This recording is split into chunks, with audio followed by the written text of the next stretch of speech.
제목으로 함께 말씀 나누기를 원합니다. 작년 10월 말에 이태원에서 큰 압사 사건이 있었던 것을 기억하실 것입니다. 당시 수많은 사람들이 살기 위한 광기로 몸부림을 쳤습니다. 그렇다면 2000년 전 예수께서 십자가에 못 박히셨을 때 예루살렘에 있던 사람들은 어떠했을까요? 아마 예수를 죽이기 위한 광기로 가득 차 있었을 것입니다. 그렇게 예수님께서는 십자가에서 죽으셨고 그분의 시신은 돌무덤에 안치되었습니다. 예수님의 죽으심으로 인해 제자들은 예수를 따른다는 이유로 유대인들의 색출과 포획을 두려워한 나머지 숨어 있거나 흩어지게 됩니다. 오늘 본문의 두 사람도 아주 저희들 잘 아는 것처럼 주님의 죽으심에 비탄에 잠긴 채 예수님을 따르는 것도 다 포기하고 예루살렘에서 11km나 떨어진 엠마오라는 마을로 내려가고 있습니다. 오늘 본문에 나오는 이름이 낯선 걸로 봐서는 12제자에는 속한 사람들이 아니었습니다. 학자들에 따르면 글로바와 아내, 이 둘은 부부일 것이다 라고도 이야기합니다. 여하튼 이들이 좀 전 저희가 읽은 것처럼 17절에는 슬픈 기색을 하고 있었다라고 합니다. 침통하였다라는 것인데요, 마음이 몹시 괴로웠습니다. 도대체 이들이 왜 그러했을까요? 21절입니다. 다시 한번 읽어보겠습니다. 우리는 이 사람이 이스라엘을 속량할 자라고 바랐노라. 이뿐 아니라 이 일이 일어난 지가 사흘째요. 네, 이 두 사람은 예수님이 로마의 압제에서 이스라엘을 구원해 줄 정치적인 왕이 될 것에 모든 희망을 걸었기 때문입니다. 그렇게 예수를 정치적인 왕으로 추대하고 싶었습니다. 하지만 예수님은 끝끝내 십자가에서 돌아가셨고 이에 두 사람은 몹시 실망하고 비통한 채 예수를 향한 기대는 한순간에 산산조각 나서 그분을 따르는 열정도 다 사라졌습니다. 희망, 용기, 자신감도 사라지게 됩니다. 그런데 이때 오늘 본문 15절은 놀라운 사실을 전합니다. 두 사람이 그동안 일어난 모든 일을 두고 한참 대화를 나누고 있을 때 예수께서 다가오셔서 그들과 함께 걸으신 것입니다. 십자가에서 죽으신 예수께서 제자들과 함께 나란히 동행하셨습니다. 죽은 줄로만 알았던 그분이 살아나셔서 그들과 함께 하신 것입니다. 마음이 비통하여 어두워진 그들에게 예수께서 부활하셔서 함께하고 계신 것입니다. 이렇게 부활하신 예수께서 엠마오의 두 사람에게 찾아오신 것처럼 오늘 이 예배 가운데서도 지금 우리와도 함께하고 계심을 믿습니다.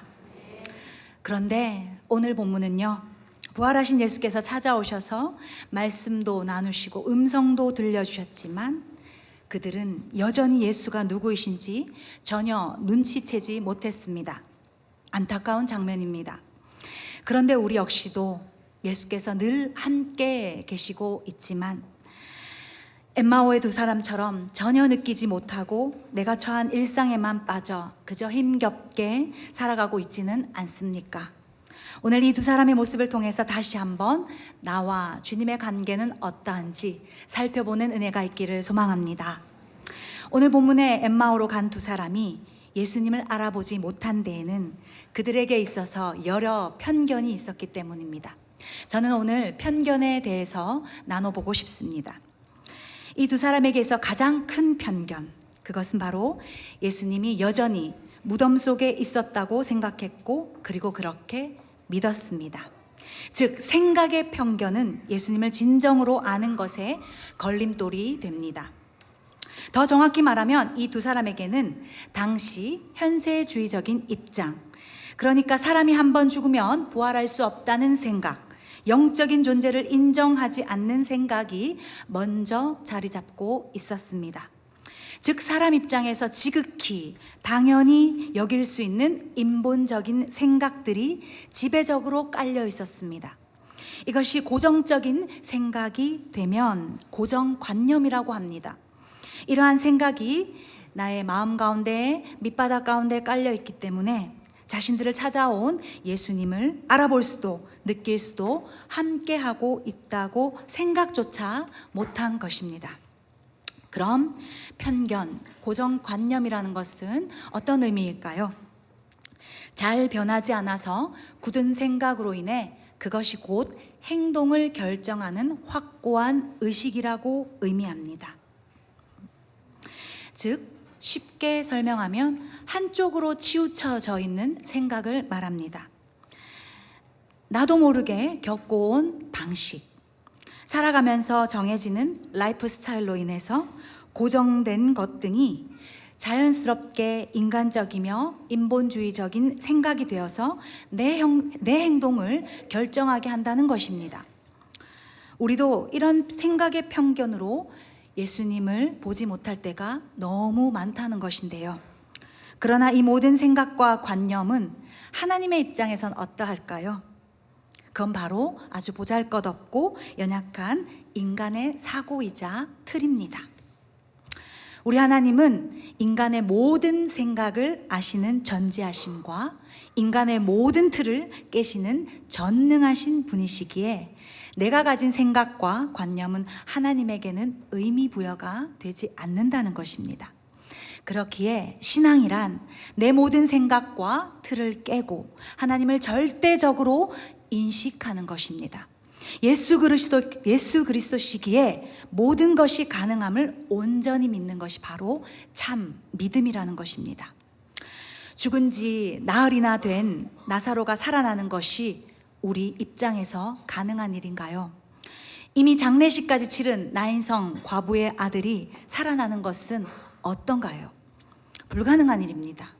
그러나 하나님의 관점, 예수님의 입장에서는 그 모든 것이 얼마든지 가능한 일입니다. 그래서 성경에는 자신의 모든 것을 뛰어넘어 믿음의 선택을 한 자, 예수 그리스도께 모든 것을 절대적으로 위탁한 자를 축복하고 있는 것입니다.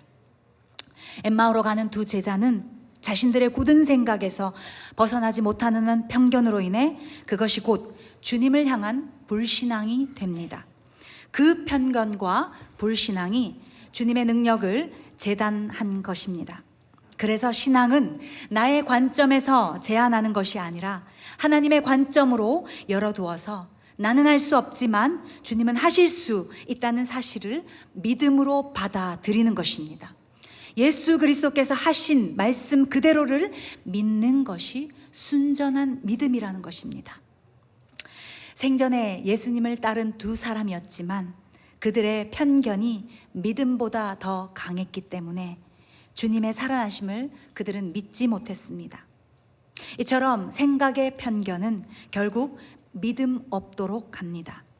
그렇게 지금도 나와 함께 하시는 부활하신 예수 그리스도를 더 잘 알기 위해서는 내 생각의 편견을 깨어야 합니다.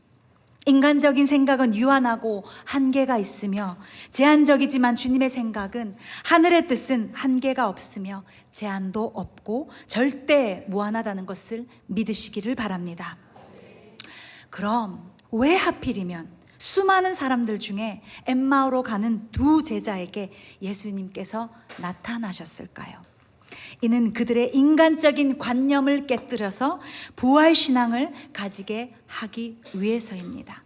내 생각, 내 사고, 내 관념을 깨뜨리지 않고는 진정한 사명자가 될 수 없습니다.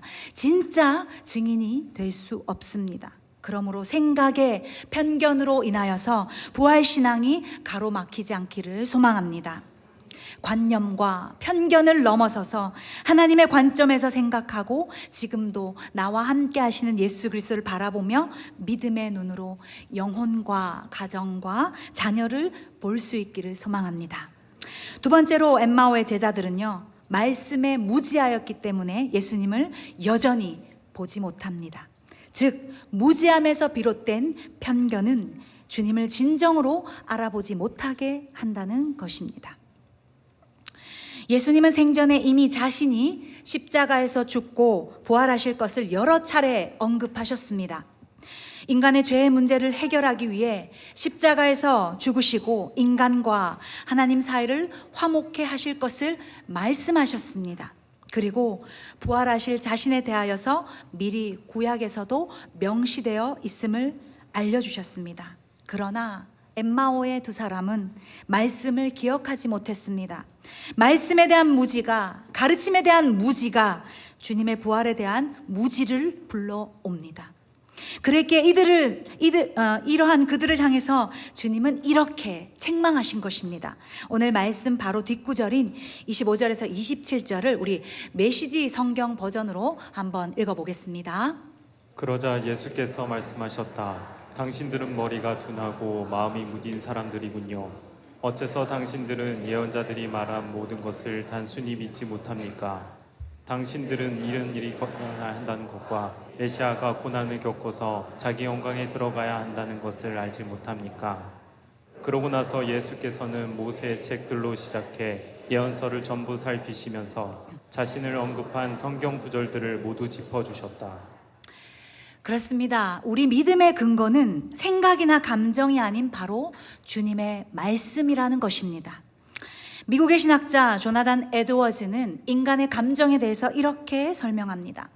당신의 감정을 다 믿지 말고 감정이 오직 하나님께 속하였음을 시험해 보라. 인간의 수많은 거짓 감정들은 세상에서 나왔습니다. 생각은 물론 감정 역시도 믿음의 근거가 될 수 없으며 이성 역시도 믿음의 근거가 아니라는 것입니다. 오직 말씀 위에 믿음을 세우지 않으면 믿음은 실체 없이 거품처럼 사라지고 금방 무너지게 됩니다. 그래서 예수님은 자신을 향하여서 요한복음에 이렇게 말씀하셨습니다. 내가 문이니 누구든지 나로 말미암아 들어가면 구원을 받고 또는 들어가며 나오며 꼴을 얻으리라. 아멘. 오직 예수만이 구원의 문이시며 그분의 말씀이 믿음의 근간임을 믿으시길 바랍니다. 그러므로 믿음은 들음에서 나고 들음은 그리스도의 말씀으로 비록된다는 것을 기억하시기를 소망합니다. 그렇기에 말씀에 대한 무지함으로 갇힌 두 사람에게 예수께서 찾아오신 것입니다. 그리고 그들에게 구약 말씀부터 시작하여 모든 예언자가 자신에 관한 말씀을 하나씩 다시 풀어서 설명해 주셨습니다. 말씀에 대한 무지함에 사로잡힌 그들이 주님의 말씀으로 다시 가르침 받을 때 그제서야 그들의 눈이 열려졌습니다. 무딘 마음이 뜨거워졌고 그들의 모든 비통함이 기쁨과 소망으로 변하게 된 것입니다.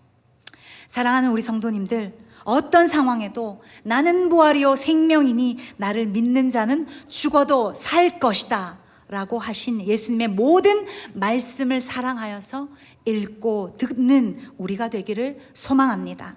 그래서 그분의 말씀이 우리 뼛속까지 들어와 우리 영혼에게 생명이 공급된다는 것을 믿으시기를 바랍니다. 말씀에 무지하면은요, 내 상식으로 내 인생을 포장합니다. 무지함에서 비롯된 치우쳐버린 생각과 편견이 아닌 말씀에 근거한 믿음으로 말미암아 단단한 신앙으로 무장하는 우리 모두가 되기를 간절히 소망합니다. 세 번째로요, 엠마오로 가는 두 사람은요, 주님의 부활 소식은 들었지만 아예 반응하지 못하는 잠재적인 편견이 있었습니다. 이는 곧 암묵적인 편견이라고도 하는데요.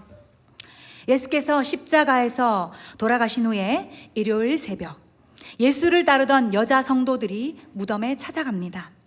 그러나 주님의 시신은 사라졌고 다만 무덤에서 기다리고 있던 천사들이 예수께서 살아나셨다는 소식을 알려줍니다. 여자들은 곧 이 소식을 제자들과 다른 사람들, 사도들에게 알렸습니다. 모든 제자들이 다 믿지는 못하였어도 그 중에 몇몇 제자들은 다시 무덤에 달려가 보기까지 합니다. 물론 그들도 주님의 시신은 찾아볼 수가 없었죠. 오늘 본문의 두 사람도 부활 소식을 들었습니다. 그러나 그들은 여전히 비통한 기색으로 엠마오라는 마을로 갑니다. 이미 마음에서 아예 에이 설마 그럴 리가 하며 여자 성도들이 전한 소식과 다른 제자들이 전한 주님의 빈 무덤에 관한 소식에 반응하지 않은 것입니다. 전에 듣기만 해도 순전하게 믿었던 사람들이 있었던 반면에 전에 듣는 것만으로도 믿음을 확신해서 가지지 못한 것이 바로 엠마오로 가는 두 사람의 믿음의 상태였습니다. 암묵적이라는 말은요, 본인이 편견이 없다 해도 무의식적으로 작동되는 태도를 말합니다. 사실 이 편견이 가장 우리가 쉽게 범하기 쉬운 오류입니다. 우리의 생각도 우리의 이성도 감정도 모두 죄된 본성에서 나왔기 때문에 잠재적으로 이미 많은 편견을 가지고 우리는 살아간다는 겁니다. 내가 아무리 편견이 없고 옳고 그름을 정한다 해도 우리 생각은 이미 죄된 본성으로 깔려져 있고 우리의 이성도 타락하였으며 우리의 감정 역시도 세상에 속한 거짓 감정에 속을 때가 많다는 것입니다. 그래서 잠재된 편견으로 오히려 더 쉽게 판단하고 결정합니다. 그렇게 우리는 날마다 죄인됨을 고백하며 죄사함의 은총에 감사하며 겸손히 살아야 하는 것인데요. 스위스의 심리학자 삐아제가 세워서 삐아제의 인지발달 이론이라고 하는 이론이 있습니다. 이는요, 몰랐던 사실이 경험을 통해서 알게 되면 생각과 행동의 변화가 일어나는 것을 말합니다. 즉, 도마가 삐아제의 인지발달 이론에서 이야기한 것처럼 부활하신 주님을 경험한 후에야 생각, 마음, 태도, 행동이 완벽하게 달라졌습니다. 의심에서 확신으로, 불신앙에서 참신앙으로 완전히 달라진 것입니다. 그래서 예수님께서는 도마를 향해서 너는 나를 본고로 믿느냐? 보지 않고 믿는 자들이 복되도다 라고 하셨습니다. 부활하신 예수님께서는 전에 듣는 것만으로든 믿음의 확신을 가지지 못한 엠마오로 가는 두 사람에게 친히 오셨습니다.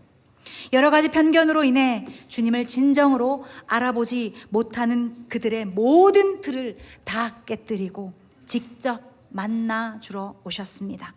그리할 때 두 제자의 불안한 믿음과 불신앙은 믿음의 완전한 확신을 가지게 된 것입니다. 비탄한 마음이 예수님을 만나서 기쁨이 된 순간, 나도 부활하여서 영원한 생명을 누린다는 확신으로 거듭나서 엠마오의 두 제자는 드디어 증인의 삶으로 인생의 후반전을 달려갑니다. 주님의 십자가와 부활, 승천하심까지 모든 것을 보게 된 500여 성도들 역시도 집으로 가지 않고 증인으로 확신을 다하며 사명자로 끝까지 예수 부활이 곧 나의 부활이라 확신하며 순교자의 길을 걷습니다. 그렇다면 나 자신에게 한번 질문해 보실까요? 내 믿음의 현재 상태는 어떠합니까? 내 믿음의 진도는 확신을 가진 상태라 할 수 있습니까? 마지막으로 하나의 이야기만 나누고 말씀을 정리하겠습니다. 스위스 제네바에서 태어난 앙리 뒤낭이라는 유명한 은행자이자 사업가가 있었습니다. 그는 당시 전 세계를 석권하고 있는 나폴레옹 황제를 만나고자 하는 생각을 늘 자신의 인생 가운데 가지고 있었습니다. 이미 그는 성공할 마음으로 가득 찼습니다. 뒤낭이 나폴레옹을 만나고자 하는 데에는 두 가지 이유가 있었습니다. 하나는 세계적인 거목을 개인적으로 만나고 싶은 야망과 또 하나는 스위스의 은행장으로서 프랑스와 더불어 경제협력의 기회를 가져서 나라의 거부가 되었으면 하는 인간적인 욕심에서 비롯되었습니다. 뒤낭은 드디어 조국 스위스의 경제 사절 임무를 띠고 파리로 가서 나폴레옹 황제를 만날 수 있는 기회를 얻었습니다. 자신이 지금까지 했던 모든 생각이 이제 막 현실로 실행될 순간이었습니다. 그런데 그가 파리에 도착하자마자 전쟁이 갑자기 일어났습니다. 뒤낭은 나폴레옹이 전쟁터로 출정한 직후에야 파리에 도착합니다. 다시 말하면 뒤낭이 나폴레옹을 만나고자 한 모든 계획이 한순간에 물거품이 된 것입니다. 그런데 뒤낭은 그럼에도 전쟁터에서 나폴레옹을 만난다는 보장이 없음에도 그를 만나기 위해서 직접 전쟁터로 가기로 했습니다.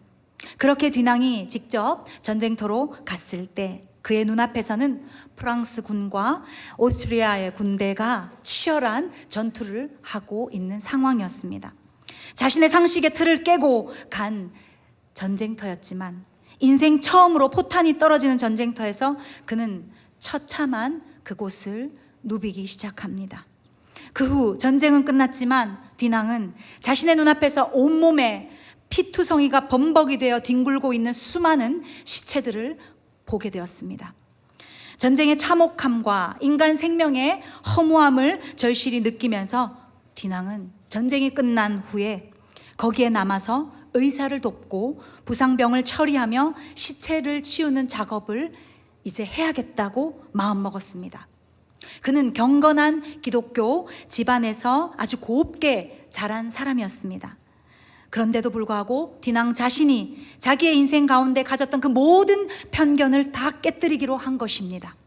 그리고 그는 그 참혹한 전쟁터에서 날마다 기도하며 지낼 때 하나님께서는 황제를 만나 큰 사업을 해서 스위스 최고 재벌이 되겠다는 야망을 접게 하시고 하늘의 꿈을 꾸게 하셨습니다. 그는 고향으로 다시 돌아와 몇몇 친구들과 함께 새로운 비전을 위해서 살아가기로 합니다. 전쟁터에서 어려움을 당한 자들을 돕기 위한 운동을 적극적으로 하기 시작했습니다. 그리고 이렇게 탄생한 것이 바로 그 유명한 적십자사입니다. 그리고 앙리 뒤낭은 첫 번째 노벨상 수상자가 됩니다. 적십자기는 스위스 국기와 배색을 달리했을 뿐 스위스 국기와 같습니다. 가톨릭과 개신교 신자가 대다수인 나라로서 강렬한 빨강과 선명한 하얀 십자가를 가지고 있는 스위스 국기, 적십자기는 뒤낭의 조국 스위스에 대한 경의를 표해서 만들게 되었고 전 세계가 평안하기를 꿈꾸며 뒤낭은 전쟁 속에서도 하나님 나라가 이루어지기 위해 노력함으로 자신의 남은 인생 마지막까지도 가난을 선택하고 생명을 보호하는 데 앞장섭니다. 자신의 모든 인간적인 틀을 깰 때 그 깬 것에서 포기하지 않고 다시 일어나 이전과는 비교할 수 없는 위대한 사람으로 쓰임받게 된 것입니다. 우리는 십자가와 부활신앙을 가진 천국 시민이자 하나님 나라 성도입니다. 그런데 이 신앙이 참 신앙이 되지 못하도록, 참 믿음이 되지 못하도록 내 영혼을 가로막고 있는 편견은 없을까요? 교회는 다니고 있지만 진심으로, 진정으로 진짜 예수님을 알지 못하면 대충 살게 됩니다. 목적 없이 살게 됩니다. 소망을 품지 못하게 됩니다. 그리고 그것이 사단이 우리에게 부활신앙을 가지지 못하게 하는 전략입니다. 내 영혼을 세우는 것도, 가정과 다른 영혼을 돌아보는 것도 예수님을 진정으로 알 때 다 열리고 풀리게 될 줄 믿습니다. 그러므로 내 모든 편견을 깨고 믿음으로 확신에 거할 때 부활신앙으로 충만케 됨을 믿으시길 바랍니다. 우리 모두가 부활의 산소망 되신 그리스도를 붙잡고 다시 일어나 다시 복음으로, 다시 믿음으로 사명 감당하기를 소망합니다. 내 생각과 나의 무지함, 나의 잠재된 죄성까지 예수의 보혈로 깨트려 땅의 것이 아닌 하늘의 것을 영원한 것에 투자하며 살아있는 신앙으로 무장하는 우리 모든 대응가족, 믿음의 식구들 되시기를 간절히 소망합니다. 우리 함께 다시 일어나 찬양하겠습니다.